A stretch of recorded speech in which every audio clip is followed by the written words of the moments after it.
დიდი ოდენობით მიწაში დამალულ მეთადონს სამართალდამცველებმა მცხეთაში ჯვრის მონასტრის მიმდებარედ და საგურამოს ტყეში მიაკულიეს. ამ სამალავებიდან შინაგან საქმეთა სამინისტროს თანამშრომლებმა 1 კილოგრამამდე უკანონო ნივთიერება ამოიღეს და დაალუქეს. პოლიცია ნარკოტიკებთან ბრალდებულმა დედაშვილმა თავად მიიყვანა.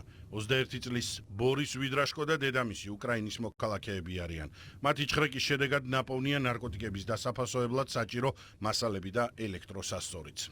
შევხვდით ჩემი დაცვის ყოფებს, რომლებიც ამ ეტაპისთვის იყენებენ კანონით მინიჭებულ დუმილის უფლებას ბრალთან დაკავშირებით. შესაბამისად, საქმის მასალების გაცნობის შემდეგ ჩამოვაყალიბებთ საბოლოო პოზიციას. დაკავებულები დუმილის უფლებით სარგებლობენ. ისინი ახლა დროებითი მოთავსების იზოლატორში იმყოფებიან. სახელმწიფო ბრალდება აღკვეთი ღონისძიების სახით მათ პატიმრობას ითხოვს. უცხო ქვეყნის მოქალაქეებს 20 წლამდე ან უვადო პატიმრობა ემუქრებათ. ჩატარებული გამოძიებით დადგინდა, რომ აღნიშნული პიროვნებები მცხეთის მუნიციპალიტეტის სხვადასხვა ტერიტორიაზე ანთავსებდნენ წინასწარ დაფასოებულ ნარკოტიკულ საშუალებებს. კერძოდ, 9 ლოკაციაზე განათავსეს წინასწარ სარეალიზაციოდ მომზადებული ნარკოტიკული საშუალებები, განსაკუთრებით დიდი ოდენობა მეთადონი 606 გრამი და ასევე ჰქონდათ პირადად ნარკოტიკული საშუალება 25.7 გრამი, რაც ამოღებული იქნა მათთან ჩატარებული საგამოძიებო მოქმედების შედეგად. ნარკოდანაშაულის ბრალდებით დაკავებულია 23 წლის მამაკაციც, რომელსაც თბილისში კორპუსის ბინაში